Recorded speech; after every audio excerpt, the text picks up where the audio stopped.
Hello and welcome to the Productive Therapist Podcast. My name is Uriah. I'm a licensed therapist and the owner of Productive Therapist, and I'm here with my co-host, Tracelle. Hello. Hi, how are you today? I'm doing good. How are you? I'm doing very well. I'm excited about this subject. Me too. So I live in California. You live in Utah. Mm-hmm. My question for you today is, what is your favorite thing about Utah? I think it's the scenery. You know, I am from California. I lived in a valley. The weather was terrible. Like the air quality was terrible. So I never saw the mountains unless it like rained and cleared everything out. Here, I can see the mountains every single day. That's fantastic. Mm-hmm. Yeah, I recently went to Utah. You know this, and probably so far the most beautiful state that I've ever been to. And I was surprised, genuinely surprised. I mean, California is amazing. Yes. Utah is like unique and epic in its own way. That's so cool. I think for me, California, I mean, I've always been here, born and raised. Yep. So it's kind of hard to understand the things, unless you travel, which I have, that you appreciate about where you are. But I think for me, it would be a tie between the weather. Everybody would say that. And the food, because you don't realize it until you go to, like, no offense, but like the middle of Wyoming or some other place in the country. And they have 3 or 4 good things. But in California, we have amazing, amazing food.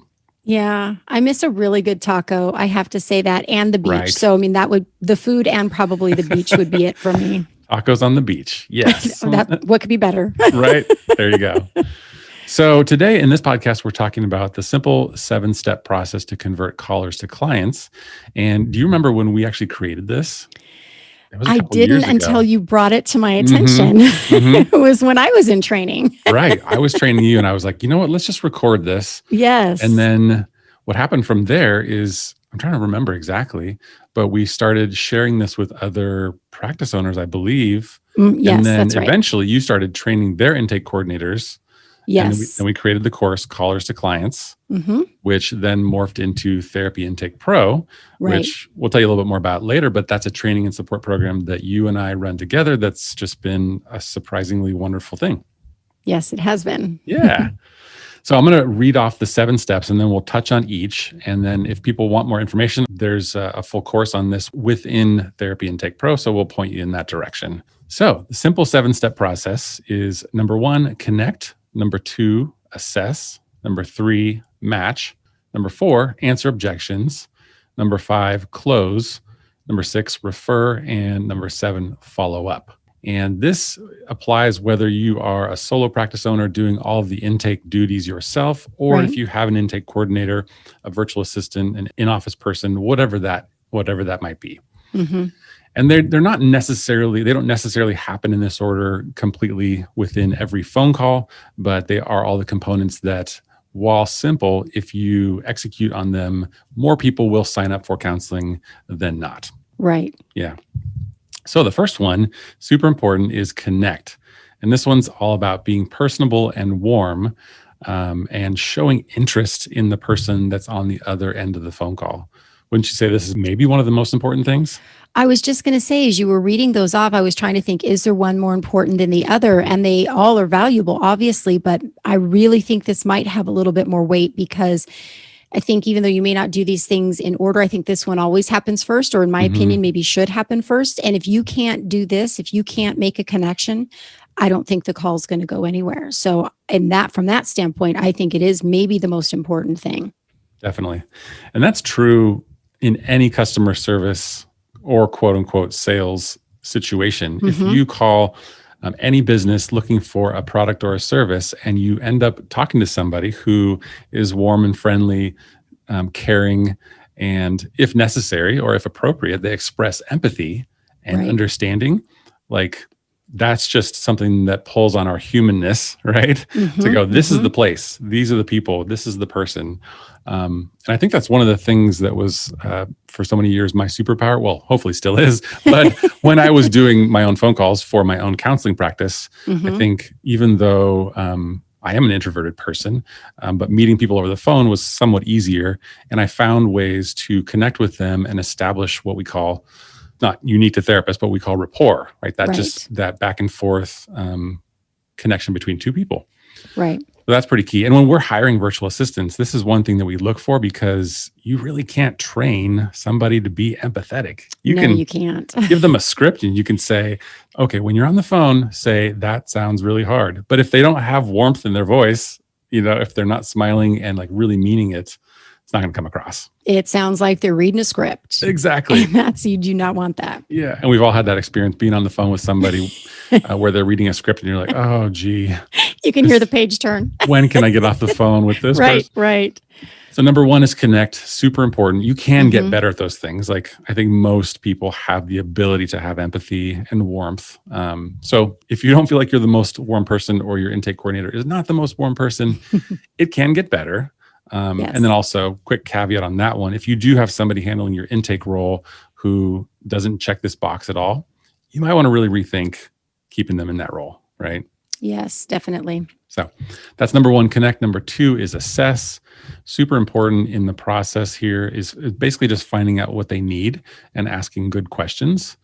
And usually, at least what we teach is it's a very simple kind of open-ended question. Tell me a little bit more about what you're looking for or something along those lines. And then there's fine-tuned nuances to this process. And therapists sometimes think that they're the only ones that can do decent assessment. But if you have a trained intake coordinator, they can do this job quite well. And we recommend using a script to help because I think asking the same questions every time is usually a good way to go. Wouldn't you say? I would say so, yes. And I think even if you have to ask an auxiliary question, you can say the same thing, but it's the way that you say it that has such an impact. And you're oftentimes going to be talking about personal, private things. And so asking where somebody still keeps their dignity, where you're not prying, but getting the information that you need so that you can make the assessment. I think there's a little bit of finesse to that, but I do believe that part could be taught.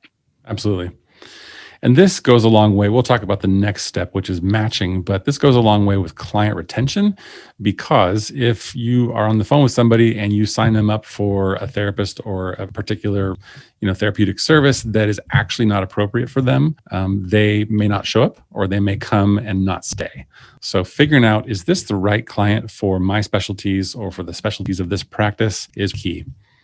And that, you're going to say something? Well, I was just going to say, I didn't mean to interrupt you, but before you moved on, you mentioned that, oftentimes this might be, if it's a solo practice, the practice owner doing this. And the advantage of having somebody else do that is that, yes, you may think that nobody else can do it as well as you can, but how many times as a therapist have you had a free 30-minute session with somebody because they're calling and realize you are the therapist, and now they're just going into way too much detail. Whereas, right. A virtual assistant or somebody that's doing those intakes for you can gently stop someone when they have the information that they need, and then go on to the rest of it, the matching and the scheduling and all that sort of stuff, which you don't have that luxury necessarily when you are the therapist. We'll have to do another episode on the benefits and the values of having an intake coordinator, right? Right. There are many. There are many. So the next step is matching, and this obviously applies more so to group practices where there's more than one selection for a therapist, but it also makes sense for a solo practice because it's like assess and then match. Am I the right therapist for you?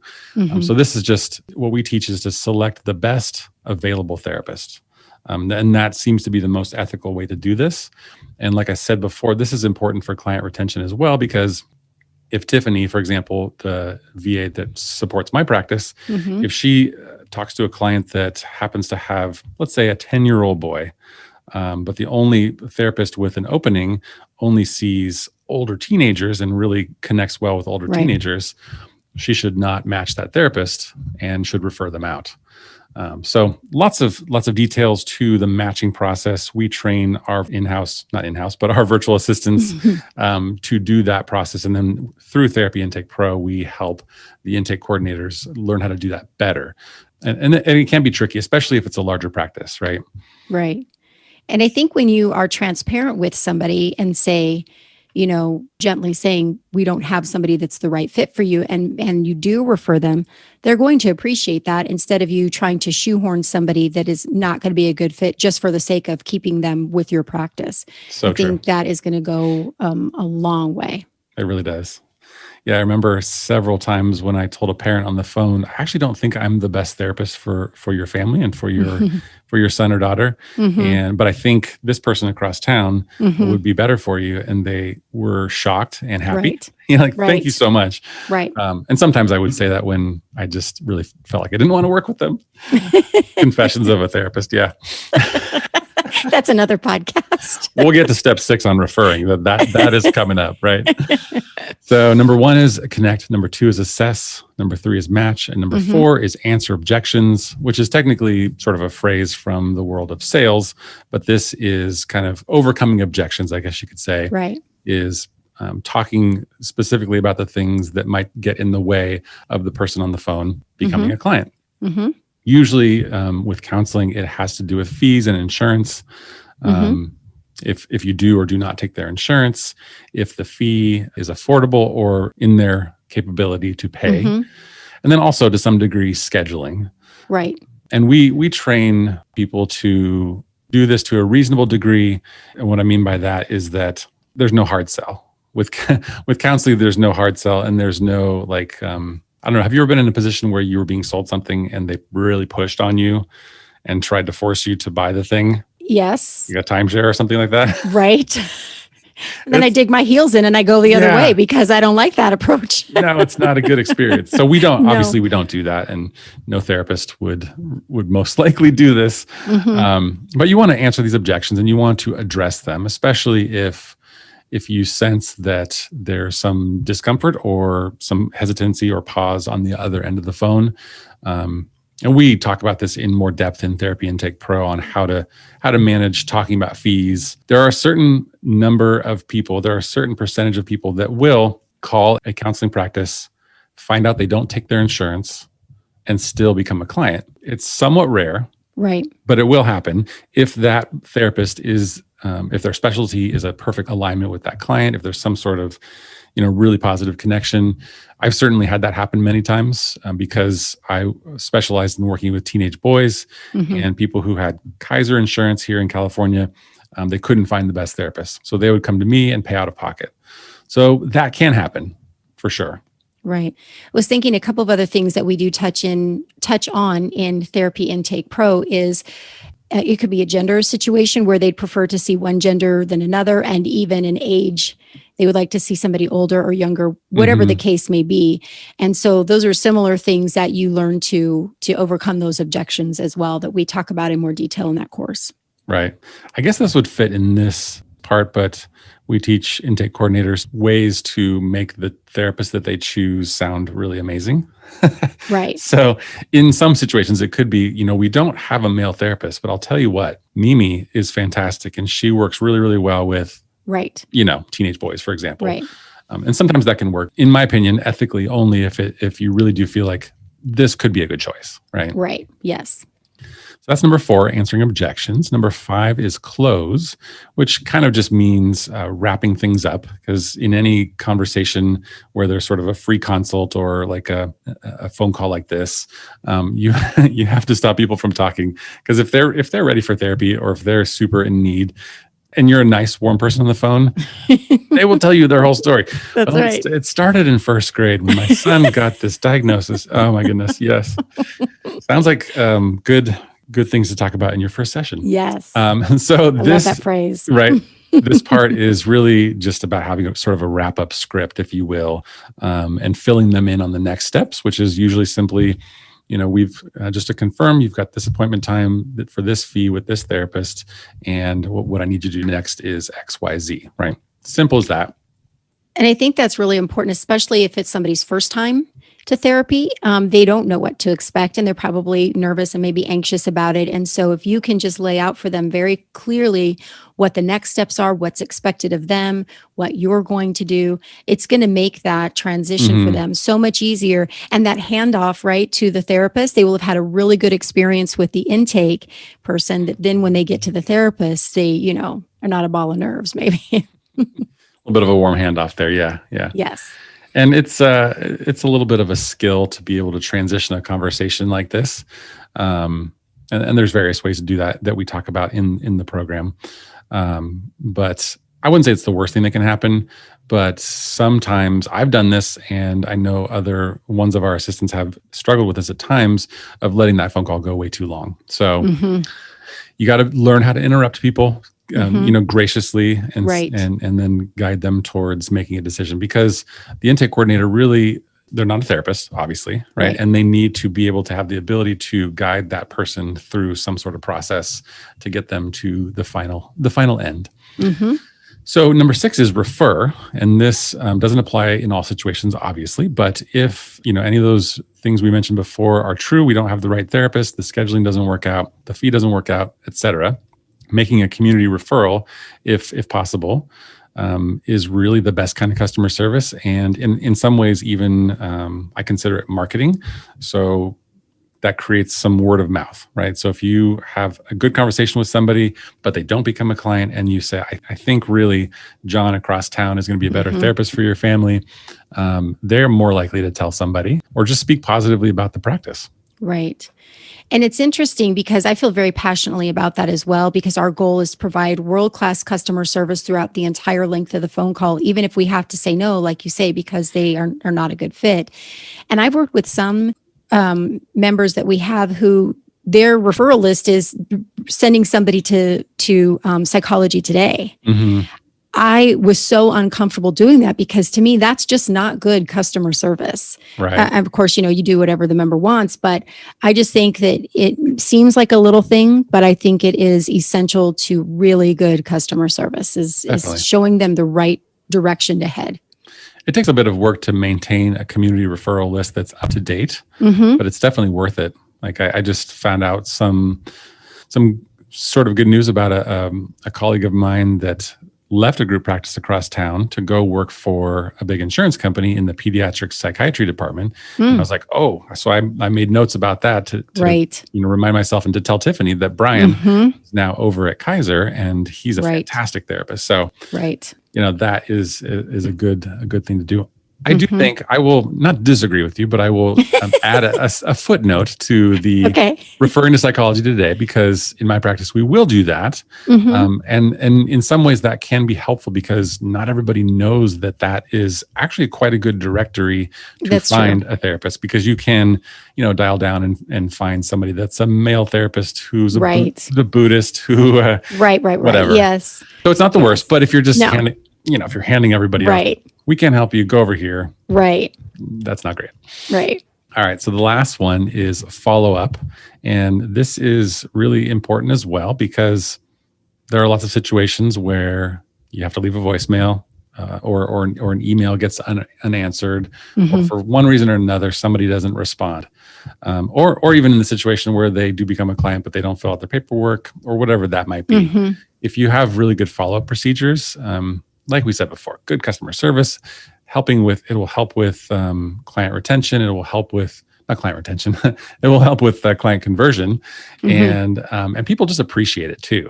Right. For sure. And it doesn't happen very often. Sometimes I'm surprised at the professionals that I get in touch with that don't respond at all. Right. Because people are busy and they need that reminder sometimes. And again, it's good customer service. Definitely. One pro tip on that is we recommend 3 follow-ups, maybe each day, once on the day that they reach out, and the next day and the next day. You can put a little bit of space in between those if you like. But one thing that you can do if you want to, and if your intake coordinator has the time, is sort of flag those people on the spreadsheet that don't respond to 2 or 3 messages, and reach out to them a month later. Just a friendly sort of message, whether that's a phone call or an email that says, we never got to connect. I'm hoping that you found the right therapist for your son. Let us know if you need anything, that type of thing. Right. And people, like you said, people get busy, and especially families, and everybody. And so they might still be looking for a therapist and they just kind of drop the ball. Right. So that can be really helpful. Yeah. And you touched on it a little bit. We go over this more in the course, but the importance of having a referral log or a spreadsheet that you're using so that you can follow up with people. Nobody falls through the cracks that way. Definitely. It helps a lot. So there you go. That's basically it. 7 steps to convert more callers to clients. And it's 1, connect; 2, assess; 3, match; 4, answer objections. 5, close. 6, refer. And 7, follow up. And these are things that are constantly in some sort of process, meaning you can improve it. But once you get most of these steps dialed in and you get a person in that role who is doing a good job, it's a game changer for the practice, for sure. Yeah, it is. If you want more help and support with this, we mentioned it several times, but check out Therapy Intake Pro, which is, like we said before, a training and support program for intake coordinators. Generally, we don't have therapists signing up that are doing this role themselves. It's usually somebody that has a virtual assistant or an in-office person handling phones and scheduling. And you can actually go check out the show notes. We'll put the link in there because it's kind of a long one, but go check it out. It's a low cost per month and you'll get a lot of value out of it. And you can just stay subscribed for as long as you need it. And then you can pop out. We also have, as a part of that, monthly Q&A calls, which are really fantastic. They are, yes. Lots of really good questions coming up. And I feel like we do a good job of supporting those intake coordinators so they can go back and do a better job and help the communities that they serve. Yes, absolutely. Good stuff. Thanks for talking through this with me today. This is fun. All right. We'll talk to you again. All right. Bye. Bye.